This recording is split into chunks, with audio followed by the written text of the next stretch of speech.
నారా చంద్రబాబు నాయుడు గారు ఇమీడియట్గా రంగంలోకి దిగి సుమారుగా 10 రోజుల నుంచి అక్కడే విజయవాడ కలెక్టరేట్లోనే బస్సు ఏర్పాటు చేసుకొని బస్సులోనే తన కార్యకలాపాలన్నీ కూడా చేయడం, అడ్మినిస్ట్రేషన్ చేయడమే కాకుండా ఏ ముఖ్యమంత్రి చేయనట్టుగా ప్రతిరోజు ఉదయము సాయంత్రము కూడా కంపల్సరీగా ఎక్కడైతే ప్రాబ్లమ్స్ ఉన్నాయో, ముంపు ప్రాంతాలు ఉన్నాయో, వరద బీభత్సం జరిగిందో ఆ ప్రాంతాలకు వెళ్ళటం, అక్కడున్న ప్రజలందరికీ కూడా సహాయక చర్యలు అందుతున్నాయా లేదా, అదేవిధంగా వాళ్ళందరికీ కూడా ఫుడ్, అకామిడేషన్స్ అన్నీ ఉన్నాయా లేదా, వాళ్ళందరికీ కూడా కరెంటు రిస్టోర్ అయిందా లేదా, ఆఖరికి వాళ్ళ ఇల్లులన్నీ కూడా శుభ్రం చేశారా లేదా డిపార్ట్మెంట్ వాళ్ళు అన్నది కూడా పర్యవేక్షించి అక్కడ వాళ్ళందరికీ కూడా ఎటువంటి ఇబ్బంది కలగకుండా చూసుకునే బాధ్యత కూడా తీసుకురావడమే కాకుండా వితిన్ 3-4 డేస్లో విజయవాడ నగరంలో దగ్గర 70%ని మళ్ళీ కరెంటు కూడా రిస్టోర్ చేసి వాటర్ కూడా వాళ్ళందరికీ ఇచ్చే పరిస్థితి కూడా మనం చూసాం.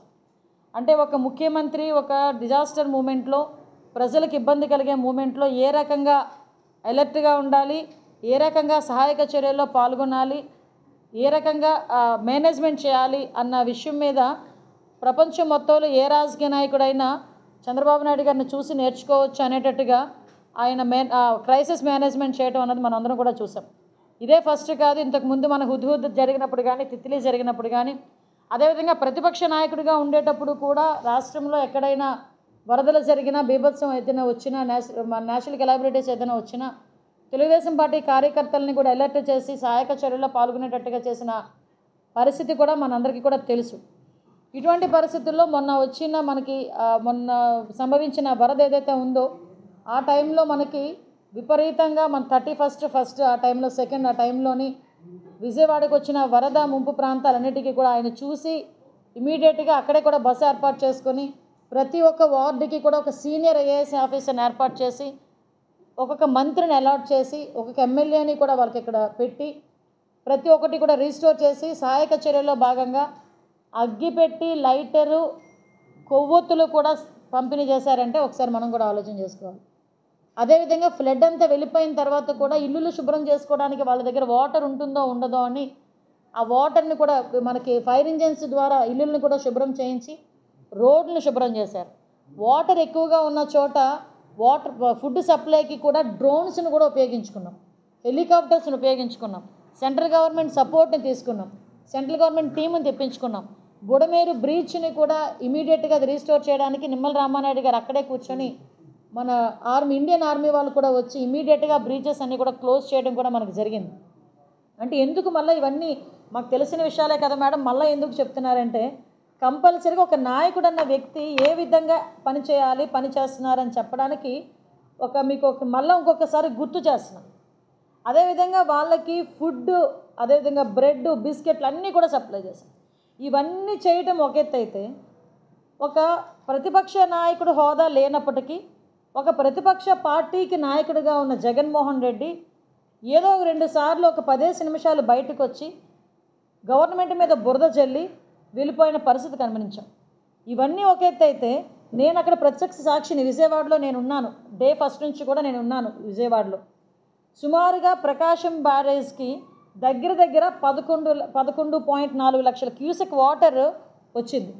దాని కెపాసిటీ ఆ రోజు 11.9 ల్యాక్ క్యూసెక్స్ మనకి కెపాసిటీ కూడా, ప్రకాశం బ్యారేజ్ కెపాసిటీ కూడా. అప్పటికే 11.4 లక్షల క్యూసెక్స్ వాటర్ ఆల్రెడీ ఇన్ఫ్లో వచ్చింది.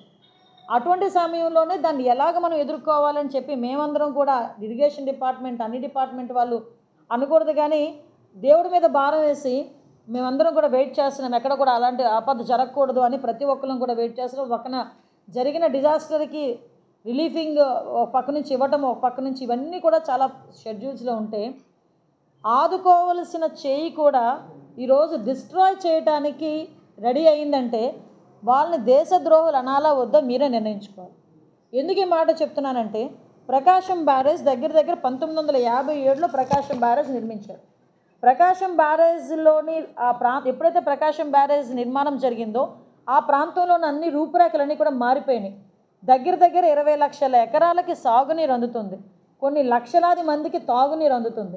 చేసుకుంటానండి దగ్గర 16 టన్నులున్న ఆ ఒక్కొక్కటి కూడా మనకి ప్రకాశం మనకి కౌంటర్ వెయిట్కి తగిలినాయో ఆ కౌంటర్ వెయిట్స్ని కూడా 8 లక్షల క్యూసిక్ వాటర్ తగ్గినంత వరకు కూడా కౌంటర్ వెయిట్లు మనం ఏం చేయలేం. వెయిట్ చేశారు, వెయిట్ చేసి ఇమీడియట్గా మనకి వాటర్ ఫ్లో తగ్గిన తర్వాత దగ్గర కౌంటర్ వెయిట్లను కూడా తీసుకొచ్చి అక్కడ రీస్టోర్ చేసిన పరిస్థితి కూడా మీరందరూ కూడా గమనించాలి. ఎక్కడ కూడా ప్రకాశం బ్యారేజ్కి ఇబ్బంది పడకూడదు అని చెప్పి ఇమీడియట్గా గౌరవ చంద్రబాబు నాయుడు గారు ఆదేశాలు జారీ చేస్తే ఇరిగేషన్ డిపార్ట్మెంట్ వాళ్ళు దాని మీద ప్రత్యేకమైన దృష్టి పెట్టి ఆ కౌంటర్ వెయిట్స్ కూడా ఇమీడియట్గా వేయించిన పరిస్థితి కూడా మీ అందరికీ కూడా తెలియాలి. అంటే ఒక్కొక్క కౌంటర్ వెయిట్ కాస్ట్ ఈ టైంలో కౌంటర్ వెయిట్ తాలూకా కాస్ట్లు కూడా మనం ఒకసారి ఆలోచించుకోవాలి. అంటే ఎంత కాస్ట్ అయినా ప్రాబ్లం లేదు, ప్రజలకు ఇబ్బంది కలగకూడదు అని చెప్పి ఇమీడియట్గా అక్కడికి తీసుకొచ్చి కౌంటర్ వెయిట్లను కూడా రీస్టోర్ చేసిన పరిస్థితి కూడా మనందరం కూడా చూసాం. రాత్రి పగలు పనిచేశారు. అంటే ఇక్కడ అదే కనుక ఒక్కసారి ఊహించుకుంటేనే, నేను అక్కడ ఆ ప్లేస్లో ఉన్నానండి. 11.4 క్యూసిక్ వాటర్ వచ్చిన తర్వాత బోర్డర్ లైన్లో 50,000 క్యూసిక్ వాటర్ కనుక మళ్ళీ వస్తే పరిస్థితి ఏంటని మేమందరం ఆలోచించుకొని ప్రతి డిపార్ట్మెంటు, ఐఏఎస్ ఆఫీసర్లు, ఐపీఎస్ ఆఫీసర్లు, కింద స్థాయి ఆఫీసర్ దగ్గర నుంచి కార్యకర్తల వరకు ఎన్డీఏ కూటమి కార్యకర్తలు అందరూ కూడా మేమందరం అలర్ట్గా ఉంటే బయటకు వచ్చి ప్రజల్ని రెచ్చగొట్టే తీరులో మాట్లాడి అలా చేశారు ఎలా చేశారు అని చెప్పడం ఒక ఎత్తు అయితే, ఈ ప్రకాశం బ్యారేజ్ని డ్యామేజ్ చేయాలి అని చెప్పి అంత వెయిట్ ఉన్న బోట్లను ఎందుకు వదలాలి? ఈరోజు వరకు కూడా ఆ బోట్లు మావి అని కానీ, బోట్లు ఎలా పోయినాయని కానీ ఒక కంప్లైంట్ కూడా రాలి. మేము మా డిపార్ట్మెంట్ వాళ్ళ ఇన్వెస్టిగేషన్లో పలానా వ్యక్తులది బోట్లు అని చెప్పి వచ్చినాయి తప్పించి వాళ్ళెవరు కూడా బయటకు వచ్చి కనీసం ఇది మా బోట్లని కూడా వాళ్ళు చెప్పే పరిస్థితి కూడా కాలే. 67, 68, 69 గేట్లు అయితే పూర్తిగా కూడా మనకి దెబ్బతినే పరిస్థితి. అంటే ఎంత విధ్వంసం చేయడానికి వీళ్ళు పూనుకున్నారో, వీళ్ళ తాలూకా నైజం ఎలా ఉందో ఒకసారి ఆలోచన చేసుకోవాలి. అంటే ఒక క్రిమినల్ మైండ్ ఉన్న వ్యక్తి రాజకీయాల్లో ఉంటే ప్రజల కోణంలో ఆలోచించడు, కేవలం అతని తాలూకా వ్యక్తిగత అవసరాల గురించి మాత్రమే ఆలోచిస్తాడని చెప్పడానికి ఇదొక పెద్ద ఉదాహరణ. ఇంతవరకు చూసాం, జగన్మోహన్ రెడ్డి అనేవాడు 16 నెలలు జైల్లో నుంచి వచ్చాడు, క్రిమినల్ బ్యాక్గ్రౌండ్ అయినప్పటికీ కూడా 2019లో ప్రజలు ఆశీర్వదించి సీఎం పొజిషన్లో కూర్చోబెట్టారు. ఆ తర్వాత కూడా అతను చేసిన పనులు బట్టి, అతను చేసిన అవినీతి పరిస్థితిని బట్టి, అతని సైకాలజీ, అతని మైండ్ సెట్ బట్టి ప్రజలందరూ కూడా మళ్ళీ 11కే అతన్ని కన్ఫైన్ చేశారు, 11 సీట్లకే కన్ఫైన్ చేశారు. అయినప్పటికీ కూడా ఇటువంటి కుట్రలు కుతంత్రాలు మానకుండా ఇప్పటికీ కూడా ప్రజల తాలూకా ప్రాణాలంటే లెక్క లేకుండా ప్రకాశం బ్యారేజ్ని కూడా డ్యామేజ్ చేయాలి అన్న నిజంగా ఆలోచన రావటమే పెద్ద క్రైమ్. అటువంటి వాడిని నిజంగా దేశద్రోహం కేసు కింద ముందు కేసు ఫైల్ చేయాల్సింది జగన్మోహన్ రెడ్డి మీద. ఎవరైతే వీళ్ళు ఉన్నారో, ఈ బోటు ఓనర్స్ ఉన్నారో వీళ్ళ మీద కూడా అటువంటి కేసులే ఫైల్ చేయాలి. ఎప్పుడో మేము వాళ్ళు అధికారంలో ఉండేటప్పుడు నాకు తెలిసి 2-3 మీద దేశద్రోహం కేసు పెట్టారు. దేనికి దేశద్రోహం కేసు పెట్టారు? మన రఘురామకృష్ణరాజు గారు వాళ్ళ మీద దేశద్రోహం కేసు పెట్టారు. ఎందుకు? గవర్నమెంట్ యాక్టివిటీస్ మీద జరుగుతున్న అన్యాయాల మీద అతను నోరిప్పినందుకు దేశద్రోహం పెట్టారు. అరే నువ్వు ఏకంగా బ్రిడ్జినే కోలుగొట్టడానికి రెడీ చేసావు, బ్యారేజ్ని కోలుగొట్టడానికి రెడీ అయిపోయావు నీ మనుషుల చేత, నీ గూండాల చేత. మరి నీ మీద ఎటువంటి కేసు పెట్టాలి? అసలు సొసైటీలో తిరిగి అర్హత ఉందా జగన్మోహన్ రెడ్డికి? ఈరోజు దీని మీద ఇన్ని రోజుల వరకు ఎందుకు మాట్లాడలేకపోతున్నాడు? అసలు అదే కనుక జరిగితే కనుక కృష్ణా గుంటూరు జిల్లాల పరిస్థితి ఏంటి? నామరూపాలు లేకుండా సముద్రంలో కలిసిపోయాయి. అసలు ఇంత పెద్ద ఉపద్రవానికి కావాలని చేయడానికి ముందుకు వచ్చి దాన్ని ఇంకా లక్ కాబట్టి, ఎక్కడో దేవుడు ఉన్నాడు కాబట్టి ఆ రోజు అందరూ సేవ్ అయ్యారు. లేకపోతే జరిగే ప్రమాదాన్ని ఊహించుకుంటేనే చాలా భయం వేసే పరిస్థితి ఈరోజు కనిపిస్తూ ఉంది. ఒకటే మేము చెప్తున్నామండి, ఇటువంటి సిచ్యువేషన్స్ని అంటే దాన్ని కూడా మనం రీస్టోర్ చేయడం కూడా మనం 45 గంటల్లోనే హైదరాబాద్ నుంచి పెద్ద కౌంటర్ వెయిట్లను తీసుకొచ్చి ఎక్కడైతే దెబ్బతిన్నాయో అక్కడ క్లియర్ వెంటనే ప్రభుత్వం కూడా రీస్టోర్ చేసిన పరిస్థితి కూడా కనిపించింది. ఎందుకు ఈ మాట చెప్తున్నానంటేనండి, మేము ఏదో రాజకీయంగా మాట్లాడతాం, రాజకీయంగా 5 సంవత్సరాలు ఉంటారు, 5 సంవత్సరాలు అవన్నీ పక్కన పెట్టండి, అవన్నీ కూడా. కానీ ప్రజల ప్రాణాలు, ప్రజలు ఉంటేనే ఈరోజు రాజకీయ నాయకులుగా మనందరం కూడా ఉండేది. ఆ ప్రజలు ఓట్లేస్తేనే మనం అధికారంలోకి వచ్చేది. ఆ ప్రజలకి న్యాయం చేయకపోతే పక్కన పెట్టండి, కనీసం అన్యాయం చేయకూడదని ఆలోచన రావాల్సిన పరిస్థితి కూడా ప్రతి రాజకీయ నాయకులకి ఉండాలి. ఒక క్రిమినల్ మైండ్ సెట్, ఒక క్రిమినల్ని బయటకు తీసుకొచ్చి ఒక రాజకీయ నాయకుడిని చేసి ఒక ఎక్స్ సీఎంని చేస్తే ఈరోజు పరిస్థితులు ఎలా ఉన్నాయంటే అతను రాజకీయంగా యాక్టివ్గా ఉండి ఈరోజు ప్రజలకి అందుబాటులో ఉండాల్సిన పరిస్థితి పక్కన పెట్టి ప్రజల్ని ఇబ్బంది పెట్టి తద్వారా గవర్నమెంట్ని కార్నర్ చేయాలి అనుకున్న దురుద్దేశం కలిగిన వ్యక్తిని ఈ జగన్మోహన్ రెడ్డిని ఏం చేయాలో ప్రజలు కూడా నిర్ణయించుకోవాల్సిన అవసరం ఉంది. ఈరోజు 11 సీట్లకి ఇంకా ప్రజలు కన్ఫైన్ చేసినా కూడా ఇంకా బుద్ధి రాకుండా ఈ చంద్రబాబు నాయుడు గారు చేస్తున్న మంచి పనుల్ని ఎలాగోలాగా దాన్ని డ్యామేజ్ చేయాలి అని ఒకే ఒక ఉద్దేశంతో ఈరోజు ప్రకాశం బ్యారేజ్ విషయంలో ఈ బోట్లను వదిలేరంటే అన్ని 40-50 టన్నులు ఉన్న బోట్లను వాళ్ళు పంపించగలిగారంటే నిజంగా వాళ్ళ తాలూకా నాకైతే కొన్ని సందర్భాల్లో మాటలు కూడా రావట్లేదు. వాళ్ళని ఏ రకమైన క్రిమినల్స్ అనాలో అర్థం కావట్లేదు. చాలామందిని చూసాం, ఉగ్రవాదులు అంటాం, మిలిటెంట్ అంటాం, నక్సలైట్లు అంటాం, రకరకాల పేర్లు ఉపయోగిస్తాం. కానీ వీళ్ళని ఏ రకంగా చేయాలి? ఇంక దేశద్రోహుల కింద ఆలోచించుకోవాలి. అంటే ఇటువంటి వ్యక్తులు సొసైటీలో ఉండడానికి, రాజకీయాల్లో ఉండడానికి ఎలాగో అర్హత లేదు, కనీసం సొసైటీలో ఉండేదానికి కూడా అర్హత లేదు. కూడా డిస్ట్రాయ్ చేయటానికి అక్కడికి పడవలు కొట్టుకొచ్చినాయి అంటే పడవలు కొట్టుకురావడం కాదు, కొట్టుకొచ్చేటట్టు చేశారు. ఇది మ్యాన్ మేడ్. అది ఏదో అన్ఎక్స్పెక్టెడ్లీ ఆ 5 పడవలు వచ్చి రావటం కాదు.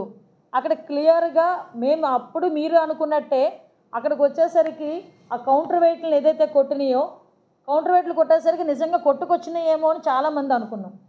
కానీ తర్వాత ఇరిగేషన్ డిపార్ట్మెంట్ వాళ్ళు దానికి క్లియర్ కట్గా అదంతా కూడా ఎగ్జామిన్ చేసిన తర్వాత ఇవి అసలు ఈ బోట్లు ఎవరివి, ఈ బోట్లు ఎందుకు కొట్టుకొచ్చినాయి, బోట్లు కొట్టుకొచ్చిన తర్వాత ఎవడైనా మనకి కంప్లైంట్ చేశాడా, అసలు ఈ బోట్లు ఓనర్స్ ఎవరు, ఈ బోట్లు అసలు ఉండాల్సింది అక్కడ ఆ రేవులోనా లేకపోతే ఉద్దండరాయనపాలెం రేవులోంచి ఇక్కడికి ఎందుకు వచ్చినాయి, ఇవన్నీ కూడా మేము బ్యారేజ్ వేసుకున్న తర్వాత షాకింగ్ ఇష్యూస్ అనమాట.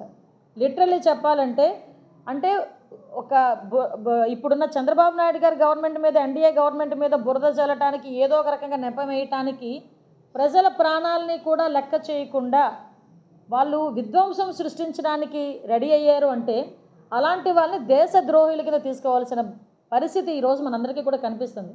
ఈరోజు మేమేదో మాట్లాడడమో ఏదో ప్రెస్లో కూర్చొని మేమేదో మీ అందరితోని కూడా రాజకీయంగా మాట్లాడడం కాదు. ఒక్కసారి మేమే కాదు, ప్రజలు కూడా ఆలోచించుకోవాల్సిన అవసరం ఉంది. ప్రజలు కూడా దీని గురించి చర్చించుకోవాల్సిన అవసరం ఉంది. ఎవరు ఇలాంటి మనకి ప్రజల్ని ఇబ్బంది పెట్టే పరిస్థితులు ఎవరు తీసుకొస్తున్నారు అనేది కూడా చర్చించుకోవాల్సిన అవసరం ఉంది. ఈరోజు 5 బోట్లు కొట్టుకొచ్చినాయి. 5 బోట్లలోని కూడా ఒక బోటు గల్లంతైంది, ఒక బోటు మునిగిపోయింది. మిగతా 3 బోట్స్ కూడా ఒక్కొక్కటి 40 నుంచి 50 టన్నులు బరువున్న బోట్స్ ఒక్కొక్కటి. ఆ బోట్లు 3 ఎక్కడైనా ఏ రేవు దగ్గరైనా ఏ బోటుకి ఆ బోటు కడతారు, ఏ బోటుకి ఆ బోటు వెయిట్ని బట్టి పెద్ద పెద్ద రోప్స్ కడతారా లేకపోతే ఐరన్ లింక్స్ పెట్టి దానికి కడతారో మనందరికీ కూడా తెలుసు. అటువంటిది ఏమైంది, 3 బోట్లు ఒకదానికొకటి లింక్. అసలు మామూలు చిన్న చిన్న వెయిట్స్ ఉన్న బోట్లనే లింకులు చేయరు, ఎందుకంటే ఒకటి కొట్టుకుపోతే మిగతా కొట్టుకుపోతాయి అనే ఉద్దేశంతో. కానీ ఇక్కడ 3 బరువైనట్టు దగ్గర దగ్గర 40 నుంచి 50 టన్నులున్న బోట్లని 3 బోట్లని ఒకదానికొకటి లింక్ చేశారు. లింక్ చేయడమే కాకుండా ఆ 3 బోటుల్ని ఎక్కడ కట్టారంటే ఒక నైలాన్ తాడుతో కట్టారు. 11.4 లక్షల క్యూసెక్ వాటర్ వస్తున్న అక్కడ మీకు ఒక నైలాన్ తాడుతో 40-50 టన్నులు బరువు ఉన్న పడవను కడితే ఆగుతుందా? ఒక పాయింట్. రెండోది, ఈ ఏదైతే బోట్లు ఉన్నాయో ఈ బోట్లు ఉద్దనరాయనపాలెం దగ్గర ఉన్నది కదా, ఉద్దండరాయనపాలెం అక్కడ ఉండాల్సిన రేవులో ఉండాల్సిన బోట్లు ఇమీడియట్గా ఇక్కడికి ఎలా వచ్చినాయి? అసలు సాధారణంగా ఒక రేవు ఉన్నదంటే ఆ బోట్లనే అలౌ చేస్తారు, మిగతా బోట్లను అలౌ చేయరు. అటువంటిది అక్కడి నుంచి ఇక్కడి వరకు బోట్లు ఎలా వచ్చినాయి? ఆ బోట్లు ఇక్కడ ఎందుకు లంగర్ కూడా వేయకుండా వాటికి ఎందుకు చిన్న రోప్తో ఎందుకు కట్టారు? అదొక పాయింట్.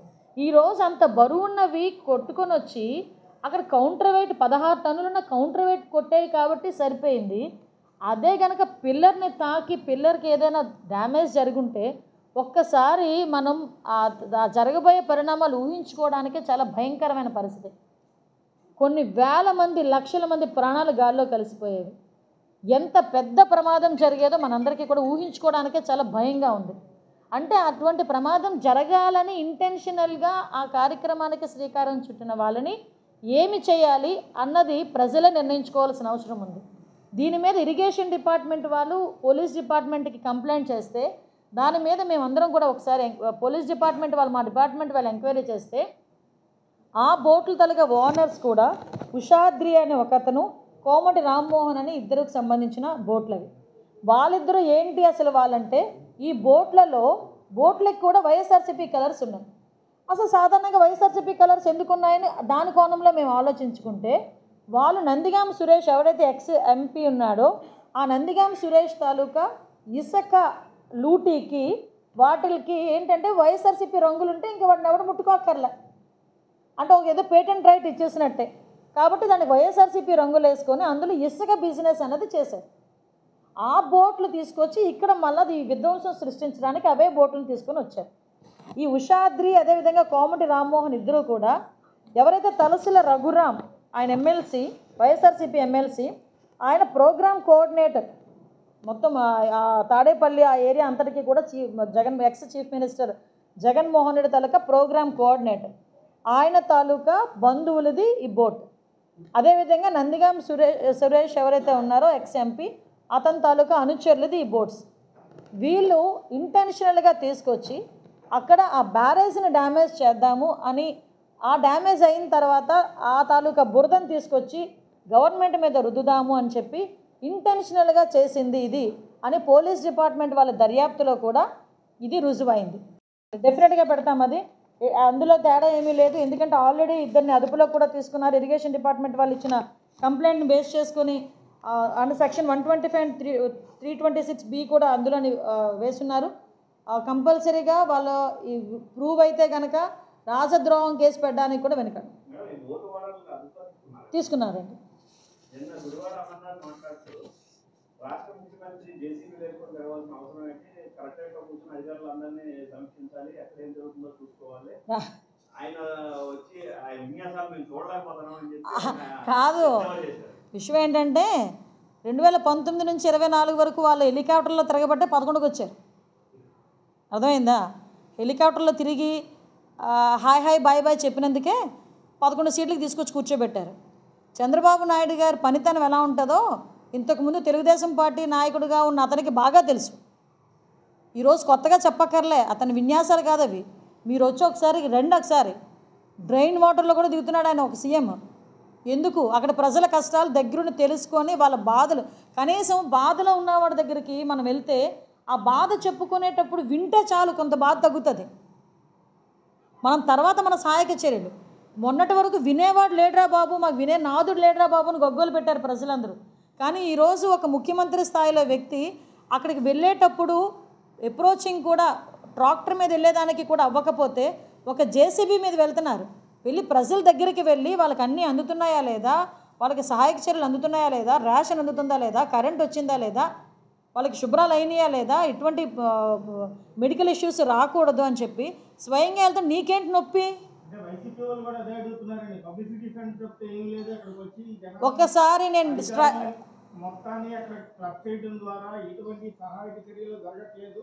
చంద్రబాబు నాయుడు గారు వెళ్ళడం వల్ల ఇంకా డిలే అవుతుంది. అంటే విషయం ఏంటంటే ప్రతిపక్ష పార్టీకి కనీస అవగాహన ఉండదు. వాళ్ళకి ఫ్లడ్ మేనేజ్మెంట్ కానీ, సైక్లోన్ మేనేజ్మెంట్ కానీ, కనీసం డిజాస్టర్ మేనేజ్మెంట్ ఎలా చేయాలో కూడా వాళ్ళకి తెలియదు. కాబట్టి ఇలాంటి కబుర్లు ఆడతారు. చంద్రబాబు నాయుడు గారికి ఇది కొత్త కాదు. అప్పుడు హుద్హుద్ చేశారు, మీరందరూ సాక్ష్యం దానికి. హుద్హుద్ టైంలో చంద్రబాబు నాయుడు గారు ఎలా చేశారు మీరందరూ సాక్ష్యం. మీరందరే కాకుండా విశాఖపట్నం ప్రజలు 2019 టైంలో కూడా ఇక్కడున్న 4 సీట్లను గెలిపించారంటే ఆ రోజు చంద్రబాబు నాయుడు గారి మీద ఉన్న నమ్మకం. మీకు ఇంకో విషయం చెప్పనండి, మురిగేవి ఎలాగో మురుగుతూనే ఉంటాయి, మేము వాటి గురించి ఆలోచించట్లే. కానీ విజయవాడకి అటువంటి ప్రాబ్లం రావటం అనేది దురదృష్టం. అటువంటి ప్రాబ్లం వచ్చినప్పుడు సీఎంగా చంద్రబాబు నాయుడు గారు ఉండటం అనేది అదృష్టం అని చెప్పి విజయవాడ ప్రజలే భావించే పరిస్థితి. ఈరోజు బయటికి రండి, రేషన్ దగ్గర నుంచి డ్రై రేషన్ దగ్గర నుంచి డ్రై ఫుడ్, మామూలు ఫుడ్, ప్రతి ఒక్కరికి కూడా ఇంకా మాకు ఫుడ్ అవసరం లేదు బాబోయ్ అనేటంత వరకు కూడా ఫుడ్ ఇచ్చినాం. నేనే ప్రత్యక్ష సాక్షినండి. అఫ్కోర్స్ నేను ఒక హోమ్ మినిస్టర్గా, ఒక డిజాస్టర్ మేనేజ్మెంట్ మినిస్టర్గా నేను మాట్లాడడం కాదు. వాళ్ళు కావాలని వాళ్ళ బ్లూ మీడియా చేత కావాలని ఒక రకమైన రాద్ధాంతం క్రియేట్ చేస్తున్నారు. కానీ మీరు ఎవరు వచ్చినా నేను ఓపెన్గా కొన్ని వార్డులు, మీరు ఏ వార్డు సెలెక్ట్ చేయండి ఆ వార్డుకి నేను తీసుకెళ్తాను. స్వచ్ఛందంగా గవర్నమెంటే కాదండి, స్వచ్ఛందంగా చాలామంది బయటకు వచ్చి విరాళాలు ఇస్తున్నారు. నేను చూశాను. ఒక చిన్న పిల్లడు డిబ్బీ పట్టుకొని వచ్చాడు, వాడు కిడ్నీ బ్యాంక్ తీసుకొని వచ్చాడు. ఇది నేను దాచుకున్న డబ్బులు సీఎం గారు ఇవి వరద సహాయానికి నేను ఇస్తున్నాను అని.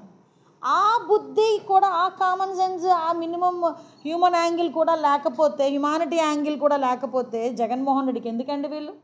మళ్ళీ పైగా చేసేదానికి విన్యాసాలని చెప్పి మాట్లాడడం. చంద్రబాబు నాయుడు గారు వెళ్తారు, చంద్రబాబు నాయుడు గారు విజిట్ చేస్తారనే భయంతో, వాళ్ళకున్న రెస్పాన్సిబిలిటీతో కూడా అక్కడున్న అధికారులు ఇమ్మీడియట్గా రెస్పాండ్ అవుతున్నారు. ఒక్కసారి కొన్ని వేల ఇల్లులు శుభ్రం జరిగినాయి, కొన్ని లక్షల మందికి ఫుడ్ అందింది, కొన్ని లక్షల మంది ఈరోజు కనీసం బట్టలు లేకపోతే ఆ బట్టలు కూడా తిరిగి ఇచ్చే పరిస్థితి ఈరోజు కనిపిస్తూ ఉంది. ఏ ముఖ్యమంత్రి అండి ఇళ్లలో ఉన్న బురదను కూడా శుభ్రం చేయించిన ముఖ్యమంత్రి? ఒక్కరిని చెప్పండి. ఎందుకు నేను ఓపెన్ చేయాలి? ఒక్కరిని చూపించమని, ఒక్క ముఖ్యమంత్రిని చూపించమనండి. రోడ్లు శుభ్రం చేయించిన ముఖ్యమంత్రిని చూపించమనండి. ఫ్లడ్ ఏరియాస్లోకి ఫుడ్ వెళ్ళకపోతే డ్రోన్స్ మీద ఫుడ్ కట్టి, బిస్కెట్లు, బ్రెడ్ అన్నీ కట్టి డ్రోన్స్లో పంపించిన ముఖ్యమంత్రిని ఒక్కరిని చూపించమనండి. ఒక్కసారి మనం కూడా ఆలోచన చేసుకోవాలి. ఓ పక్క సెంట్రల్ గవర్నమెంట్ సపోర్ట్ తీసుకొని చాపర్స్ తీసుకొచ్చి ఆ ఫుడ్ మెటీరియల్ అక్కడికి పంపించే పరిస్థితి ఎక్కడుంది? ఇవన్నీ కూడా పక్కన పెట్టి గవర్నమెంట్ మీద బురద చల్లాలి అనుకొని మాట్లాడడం. సరే, మాట్లాడడం అనేది ఏదో అంటారు కదా, నాలుక నరం ఉండదు, ఏదైనా మాట్లాడతారు. చేతల్లో కూడా ఇలాంటి బోట్లు పంపించి ప్రకాశం బ్యారేజ్ని డ్యామేజ్ చేయాలని ఆలోచించే ఇటువంటి మూర్ఖుల్ని, ఇటువంటి వాళ్ళని ఏమంటారంటే క్రిమినల్స్ని ఏం చేయాలో ప్రజలు కూడా ఆలోచన చేసుకోవాలి.